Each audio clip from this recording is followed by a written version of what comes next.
Start with chapter number 4, Sociological Thinkers.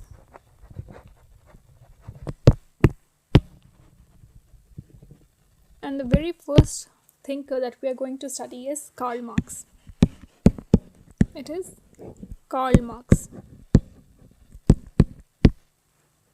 Karl Marx is very famous. You might have heard his name before. So his time period was from 1818 to 1833. Karl Marx का time period क्या है? He was born in 1818 and died in 1833. Okay. He is known as the father of scientific socialism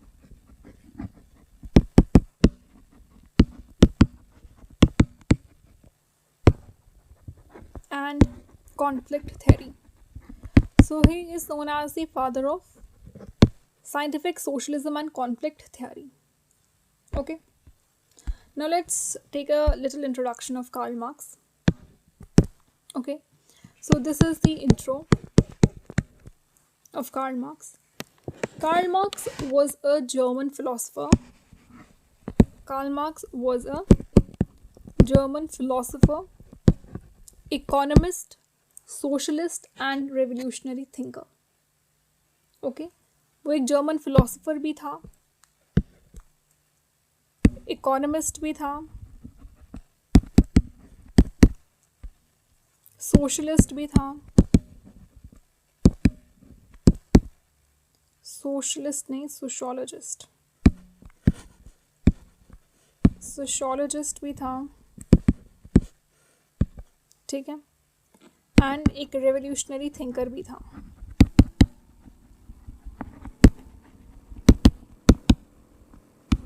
Okay. So Karl Marx was a philosopher, historian, economist, sociologist, and revolutionary thinker. Okay, and he was, known as positivist thinker. Positivism हम पहले भी पढ़ चुके हैं, तो it would be easy to understand what is a positivist thinker. If you don't know, see the previous lectures. Positivist thinker भी था, ठीक है. इसे पॉजिटिविस्ट थिंकर माना गया है, जिसने, इसका क्या मतलब है कि उसने जो सोसाइटी है उसे एज अ होल पढ़ा है, ठीक है. सोसाइटी को, क्योंकि एक मैक्रो थिंकर, पॉजिटिविज्म में हमने मैक्रो सोशोलॉजी के पर्सपेक्टिव से पढ़ा है, एक मैक्रो सोसाइटी को पढ़ा है कि हम सोसाइटी को एज अ होल देखते हैं, not as an individual perspective. That was positivism. So he is a positivist thinker. That means he is viewing the society as a whole and the society as a structural view. Okay. And Karl Marx को आपको इस तरीके से याद रखना that he is a revolutionary, और वो एक कॉन्फ्लिक्ट थिंकर माना जाता है, ठीक है. ये इम्पॉर्टेंट है. नेक्स्ट लिखिए, he is considered one of the founding fathers. One of the कहाँ लिखा है? One of the founding fathers of sociology.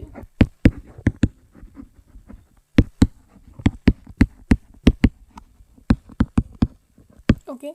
Along with Durkheim and Weber के साथ ये one of the founding fathers माना जाता है. And Marx did not study the society only to understand it. उसने सिर्फ सोसाइटी को इस तरीके से नहीं पढ़ा था कि सिर्फ सोसाइटी को समझना है. उसका एम था सोसाइटी को चेंज करना. देखो, जो फिलोसोफर्स हैं, they have only interpreted the world. The point however is to change it. ये बहुत इम्पॉर्टेंट line है. The philosophers have only interpreted the world. The point, however, is to change it. तो उनका जो marks है, उसका सिर्फ society को समझना ही जो था वो एम नहीं था, बल्कि वो उसे चेंज भी करना चाहता था, ठीक है. अब हम थोड़ा सा इंटेलेक्चुअल बैकग्राउंड अगर मार्क्स का देख लें, तो 3 मेजर इंटेलेक्चुअल ट्रेडिशंस हैं जिससे Marx was influenced. Marx ideas were influenced.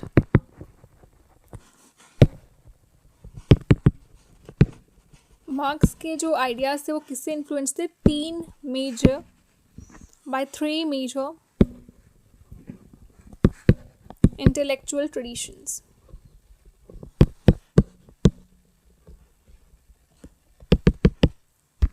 Okay, पहला है जर्मन फिलोसफी, पहला है जर्मन फिलोसफी, ये हम आगे डिटेल में पढ़ेंगे. Right now I am just giving you an overview. Okay, second था British political economy,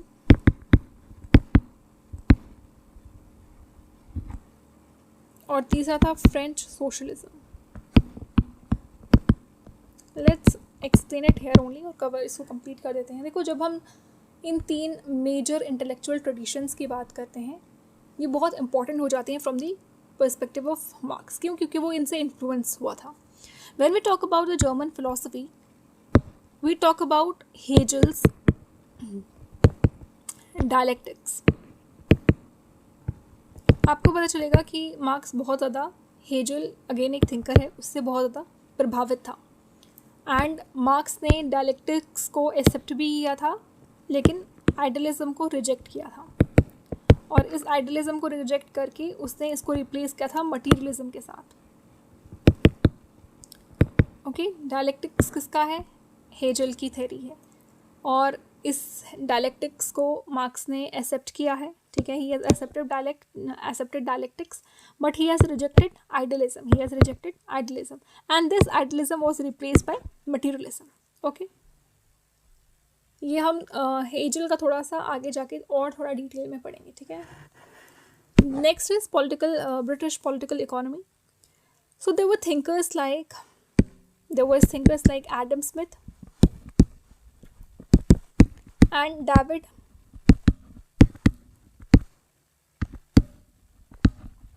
Ricardo.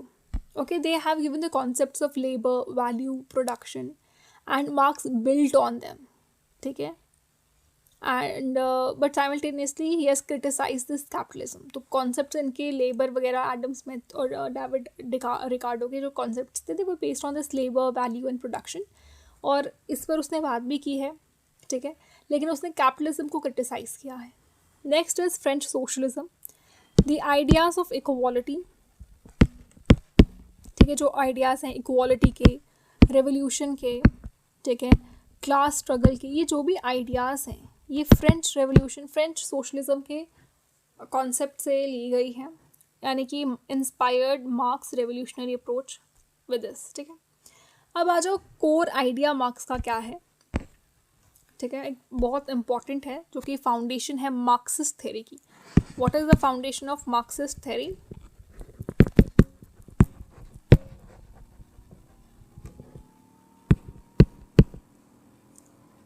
Foundation of all जितनी भी मार्क्सिस्ट थ्योरी हैं, उनमें से जो फाउंडेशन है वो हिस्टोरिकल मटीरियलिज्म मानी जाती है. Historical materialism. ठीक है, अभी कार्ल मार्क्स की बहुत सारी थ्योरीज हैं. ठीक है, मोड ऑफ प्रोडक्शन हो गया, historical materialism which is dialectical, then there is this class for itself, class in itself, then class struggle. Okay, alienation, de alienation, commodity fetishism and theory of individualism, and even he has talked about this trinity, which is status, class and power. So a lot of this is there. So there are so many theories, and उन सब theories में से जो foundational theory है, that is historical materialism. Okay, देखो इसका मतलब क्या है जब हम historical materialism के concept को पढ़ते हैं. What does it mean? See, history is shaped by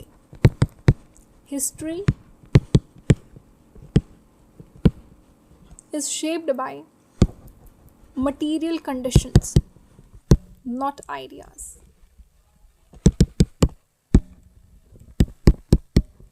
Okay, history जो है it is shaped by material conditions, not ideas. ठीक है, एक बहुत famous line है, you can note it down, I will just dictate it. The line is, it is not the consciousness of men that determines their existence, but their social existence that determines their consciousness. कहना इसका क्या मतलब है, कहने का क्या मतलब है कि ये इंसान की कॉन्शियसनेस नहीं है जो उसकी एग्जिस्टेंस को दर्शाता है. ये कॉन्शियसनेस ऑफ मैन नहीं है जो उसकी एग्जिस्टेंस को दर्शाता है, बल्कि ये सोशल एग्जिस्टेंस है जो उसकी मतलब यहाँ पे सोशली क्या हो रहा है वो सोशली एग्जिस्टेंस जो है, जो लोग क्या कर रहे हैं, ये सोसाइटी क्या कर रही है, वो आपकी कॉन्शियसनेस को उजागर करती है, ठीक है। अभी हिस्टोरिकल मटेरियलिज्म का I have not explained you wholly solely, it is just the a definition that I have explained you. ये थोड़ा सा आपका बस एक ओवरव्यू रहेगा in this video, and the next lecture that I would be carrying would be हर एक theory को बहुत डिटेल में एक्सप्लेन किया जाएगा, ठीक है। उसके बाद आ जाता है बेस एंड सुपर स्ट्रक्चर, ठीक है। इसमें इकोनॉमिक बेस की बात की गई है, एक इकोनॉमिक बेस है और एक सुपर स्ट्रक्चर है, ठीक है। इकोनॉमिक बेस में जब हम बात करते हैं उसमें आपकी फोर्सेस ऑफ प्रोडक्शन आ जाता है, जैसे आपका लेबर, आपका टेक्नोलॉजी, आपकी टूल्स कौन कौन से आप प्रोडक्शन के लिए यूज़ करें। और सुपर स्ट्रक्चर में आ जाता है आपका रिलीजन हो गया, लॉ हो गया। तो इसका ये मतलब है कि जो बेस है वो आपका सुपर स्ट्रक्चर जो है उसको डिटरमिन करती है, उसको डिसाइड करती है कि ऊपर क्या रहेगा, ठीक है। तो सुपर स्ट्रक्चर जो है लेजिटिमाइज करती है इस बेस को, ठीक है ना।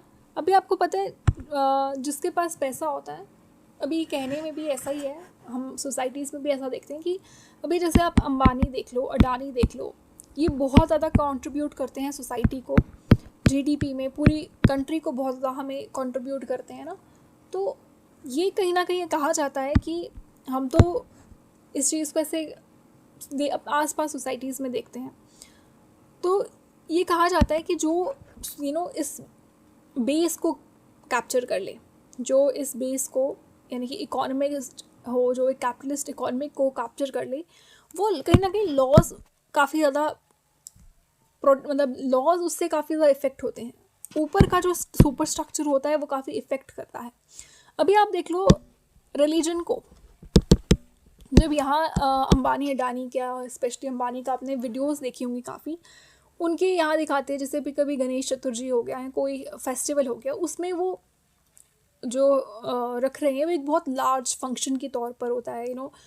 एक आम लोग वहाँ पर आपको नहीं देखने को मिलेंगे। इवन अगर जो आम लोग हैं, मतलब वो जो है रिलीजन का पूरा सिस्टम, अब यहाँ पर वो मंदिर जा रहे हैं, ठीक है, मूर्तियाँ हैं वहाँ पर।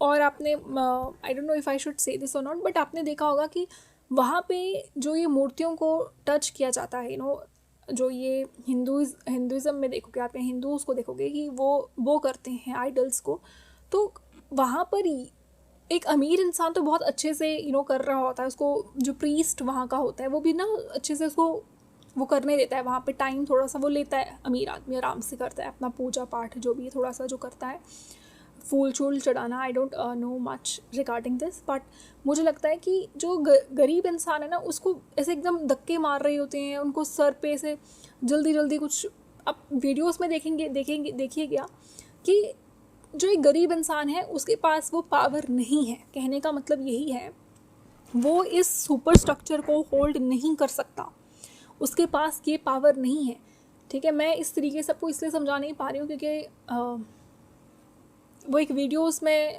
जो हम देखते हैं कि एक अमीर इंसान को बहुत अच्छे से ट्रीट किया जाता है, well respected in the society, and कहीं ना कहीं वो, अब देखो रिलीजन को भी अगर वो ऊपर से, जिसने इकोनॉमिक बेस को कैप्चर कर लिया, उसने रिलीजन, लॉ, इन सबको अपने हाथ में ले लिया एक तरीके से।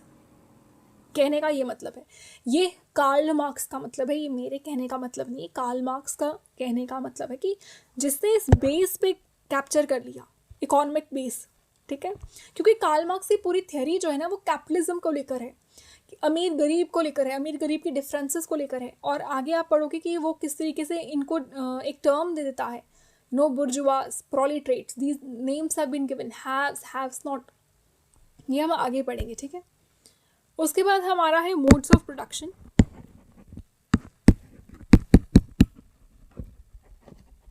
मोड्स ऑफ प्रोडक्शन में हम हिस्टोरिकल स्टेजेस की बात करेंगे कि कैसे कौन कौन सी स्टेजेस आई, किस किस तरीके से सोसाइटी ने प्रोग्रेस किया, थ्रू स्टेजेस हम पढ़ेंगे। और यहाँ पे आपको अगेन क्लास कॉन्फ्लिक्ट देखने को मिलेगा, ठीक है। अभी आप देखोगे जो सोसाइटी है उसको कुछ लोग ही हैं जो ऊपर चला रहे हैं, कुछ अमीर लोग ही हैं वो चला रहे हैं उस सोसाइटी को, उस कंट्री को। अमीर लोगों के पास पावर है। अभी जैसे अमेरिका में कहा जाता है, you know this, I don't again have remember, Tesla किसने बनाई है, एलन मस्क ने, ठीक है। कहते हैं कि वो कहीं ना कहीं वो एक तरीके से बहुत ज़्यादा रोल प्ले करता है लॉ को इंटरप्रेट करने में, या फिर उसकी बहुत चलती है, ठीक है। अभी आपने एक वीडियो देखी होगी कि इतना बड़ा आदमी है, उसका बेटा जो है वो प्रेसिडेंट की गोद में खेल रहा है। तो बात यह है कि एक अमीर आदमी है, वो कहीं ना कहीं बहुत ज़्यादा सोसाइटी पर उसका इम्पॉर्टेंट रोल प्ले करता है। और इसी को क्लास कॉन्फ्लिक्ट को आप बहुत ज़्यादा पढ़ोगे कार्ल मार्क्स की थ्योरी में, ठीक है। और उसने अलग अलग स्टेजेस बताई हैं। ये अगेन हम आगे नेक्स्ट क्लास में एक एक चीज़ डिटेल में पढ़ेंगे। हम just giving an overview.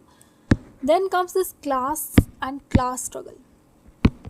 Class क्या होता है? कोई भी group which is defined by its relation to the means of production, right. And this class struggle is a very important concept in this Karl Marx, okay। and बहुत important एक coat है, और वो कोट याद भी रखना चाहिए आपको। ये बहुत आप अपने नोट्स में, आप अपने ऑप्शनल की जब भी आपका पेपर रहेगा, आपको अपने एग्जाम में डालना है। This is very important quote. The quote says regarding this class struggle, the history of all hitherto existing society is a history of class struggles। Again मैं आपको यही कहूँगी कि हर चीज़ को मैं आगे फर्दर एक्सप्लेन करूँगी। It is just the overview of the chapter. जब हम क्लास कॉन्फ्लिक्ट की बात करते हैं, हम कहते हैं कि ये ना अनअवॉइडेबल है, आप इसको नहीं कुछ भी कर सकते हो, क्योंकि एक्सप्लॉइटेशन बहुत हो रही है। एक्सप्लॉइटेशन, अभी जो गरीब है, पुअर पीपल हैं, गरीब हैं, उनको अपना सर्वाइवल के लिए, अपने खाना पेट भरने के लिए एक अमीर ज़ादे या एक अमीर इंसान की फैक्ट्री में काम करना पड़ेगा, चाहे फिर वो उसके लो वेजेस हो। उसको एक्सप्लॉइट करते हैं, तो वो सोचते हैं कि यार नहीं, मुझे अपने घर में पैसा लेके जाना है, मुझे अपनी पेट पूजा करनी है, अपना पालन पोषण करना है, अपने आप को देखना है, अपनी फैमिली को देखना है। तो वो लो वेजेस एक्स्ट्रा टाइम भी करवाते हैं। अगर लो वेजेस भी देते हैं तो वो पुअर मान जाता है। And this is how this exploitation takes place, ठीक है ना, क्योंकि वो उनकी मजबूरी है। उनके पास पैसा नहीं है और उनके पास यही काम है, तो वो एक मजबूरी है, उनको करना पड़ता है। इस चीज़ का फ़ायदा कौन उठाते हैं? Rich people start exploiting. और यहाँ से जस्टिस की बात आ जाती है ना। जस्ट सोसाइटी आपको देखने को नहीं मिलेगी, ठीक है। Then comes this concept of surplus value. See again this is very central to Marx critique of capitalism. उसने कैपिटलिज्म को क्रिटिसाइज करते हुए सरप्लस वैल्यू को समझाया है कि जो वर्कर्स हैं वो बहुत ज़्यादा प्रोड्यूस करते हैं than what they are paid. मतलब बहुत ज़्यादा उन्होंने काम किया है और उनको जो तनख्वाह दी जा रही है, ये कैश, ये तनख्वाह जो दी जा रही है वो बहुत कम है। उन्होंने इतना आउटपुट निकाला है, इतना प्रोडक्शन उनकी है, लेकिन जितना उनको पे करना चाहिए, समझो इतना कैश उनको पे करना चाहिए, दिस इज़ कैश, और वो उनको सिर्फ इतना पे हो रहा है। कितना पे हो रहा है? ओनली दिस मच, ठीक है। तो क्या है, वर्कर्स जो है वो ज़्यादा प्रोड्यूस वैल्यू करते हैं than what they are paid.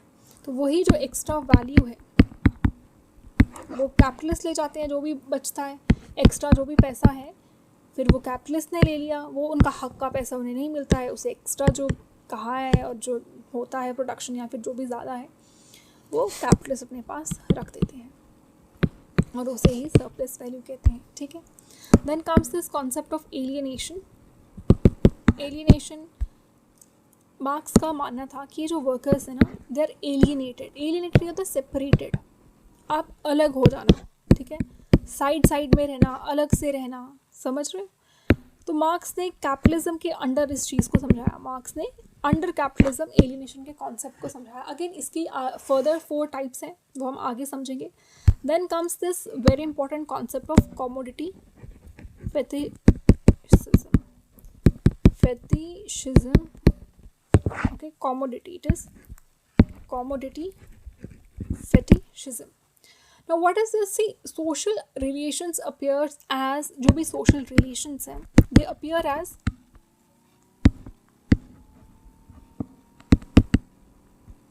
social relations appear करते हैं as relations between things, as relation between things. कोई चीज़ के बीच में ये मतलब सोशल रिलेशन, सोसाइटी में जो लोगों का आपस में रिलेशन है, उसको आप इस तरीके से देखते हो जैसे वो कोई कॉमोडिटी है, कोई चीज़ है, समझ रहे हो? यानी कि कॉमोडिटी के पास ज़्यादा पावर है दैन ह्यूमंस। आप ह्यूमन रिलेशंस को एक चीज़ की तरह देख रहे हो कि ये एक चीज़ है, एक चीज़ के कोई किसी थिंग्स का जो आपस में रिलेशन कैसा है। यानी कि आपको एक फ़ोन, एग्जांपल लेते हैं, आजकल जैसे हमारे पास दिस आईफोन है, ठीक है, हमें ये आईफोन जो है ये ज़्यादा वैल्यूएबल लगेगा। This is this iPhone, okay, let us make this iPhone. ये वैल्यूएबल आपको ज़्यादा लगेगा एक इंसान से, और आप इंसानों के रिश्तों को भी कैसे देख रहे हो, एक चीज़ों की तरह देख रहे हो। That is commodity fetishism, commodity fetishism. तो इसके पीछे भी एक तरीके से आप कहोगे वो एक लेबर एक्सप्लॉयटेशन है, वो छुपी हुई है, ठीक है। Then next concept comes about false consciousness, और इसकी क्या आइडियोलॉजी है, फॉल्स कॉन्शियसनेस। देखो, workers fail to realise their exploitation. उनको जो एक्सप्लॉइट किया जा रहा है वो उस चीज़ को नहीं समझ पाते, ठीक है। Workers they fail to realise their exploitation, और वो सोचते हैं जो कैपिटलिस्ट आइडियाज़ हैं ये नेचुरल है। ऐसा ही तो होता है, मतलब कि हम काम कर रहे हैं और वो मतलब एक फैक्ट्री को चला रहे हैं और हम काम कर रहे हैं, तो वो इसको बहुत एक नेचुरल वे में लेते हैं। जो भी कैपिटलिस्ट आइडियाज़ हैं इनको नेचुरल लेते हैं, क्योंकि उनको नहीं पता चल रहा होता कि हम एक्सप्लॉइट हो रहे हैं, ठीक है।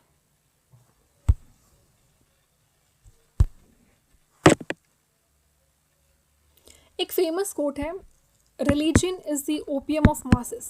कार्ल मार्क्स का एक बहुत फेमस कोट है, religion is the opium of the masses.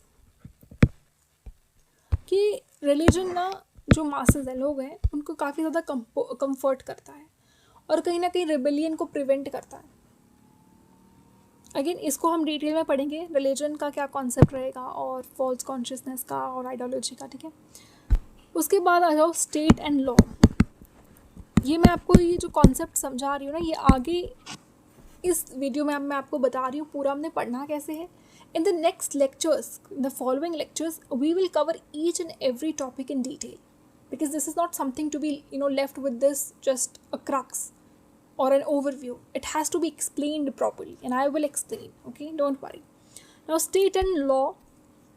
Marks का मानना था कि जो स्टेट है ये एक इंस्ट्रूमेंट है, एक तरीका है, एक टूल है, एक इंस्ट्रूमेंट है ऑफ क्लास डोमिनेशन का, डोमिनेट करने का एक तरीका है। क्यों? क्योंकि जो लॉज हैं, जो भी लॉज है ना, दे सर्व रूलिंग क्लास इंटरेस्ट। जो भी रूलिंग क्लास के इंटरेस्ट हैं, लॉज उनको फेवर करता है। और स्टेट भी कुछ इस तरीके से कैपिटलिस्ट ऑर्डर बना रही है। अभी आप अरावली हिल्स का देख लो, केस चल रहा है। People have gathered together to protect Aravalli hills, okay, and यही यहाँ पर निकल कर आ रहा है। देखो, स्टेट मेंटेन कर रही है कैपिटलिस्ट ऑर्डर को, ठीक है ना, कैपिटलिस्ट के हिसाब से चल रही है। उनको क्या फेवर करना है, किस तरीके से करना है, उनको कैसे खुश करना है, स्टेट एंड लॉ यही कर रही है।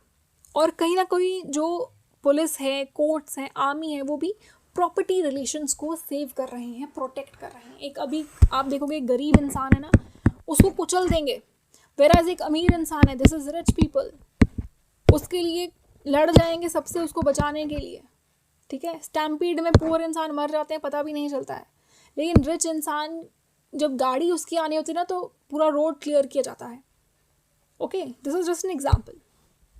उसके बाद आ जाता है revolution and dictatorship of the proletariat, okay. Marx believed capitalism would collapse. Marx का मानना था कैपिटलिज्म खत्म हो जाएगी। कैपिटलिज्म क्या होता है? प्रॉफिट मेकिंग ऑर्गेनाइजेशंस, जो ये ऑर्गेनाइजेशंस जो भी बनाती हैं प्रॉफिट, ये कैपिटलिज्म के थ्योरी को दर्शाती है। ये कहते हैं ये कोलैप्स हो जाएगा, बहुत ज़्यादा आप ओवर प्रोड्यूस कर रहे हो, ठीक है, और जो प्रॉफिट्स हैं वो कम हो रहे हैं, इनइक्वालिटी बढ़ रही है। और बाद में जो प्रोलेटरेट्स हैं, प्रोलेटरेट्स मैं आपको आगे समझाऊंगी। Proletariats are the working class people, these are the working class people. तो ये जो प्रोलिटेरिएट्स हैं, दे बिकम क्लास कॉन्शियस, ठीक है, और बाद में ये ओवरथ्रो कर देंगे बुर्जुआज को, ठीक है. सो एक टेम्प्रेरी फेज आएगा जहाँ पर वो अवेयर हो जाएंगे, कॉन्शियस हो जाएंगे, क्लास कॉन्शियस हो जाएंगे. कौन? प्रोलिटेरिएट्स. प्रोलिटेरिएट्स कौन है? ये class, these are the working people, not the ruling ones. These are the working people. Okay, then comes this communism. According to him, communism is the final stage where he actually aspires the society to be as like there should be no private property, no classes. This is what he aspires. No exploitation.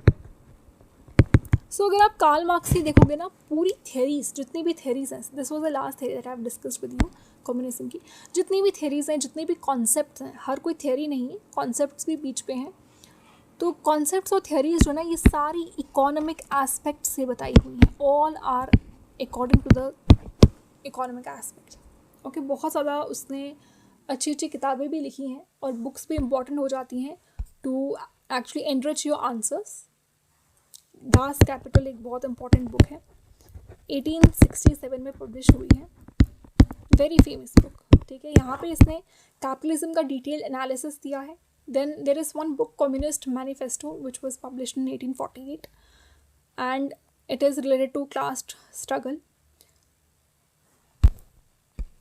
फिर हम marks का contribution क्या रहा है उसे पढ़ेंगे sociology में, and हम थोड़ा सा क्रिटिसिज्म ऑफ मार्क्स देखेंगे एंड में. This is our last topic, criticism of Marx, ठीक है. So this is all for today. We have completed the overview of Karl Marx. We have not understood any concept till now. अभी एक बस overview मैंने आपको दिया है. Okay, in the coming lecture we will explain each, we will understand each and every concept. Okay, thank you.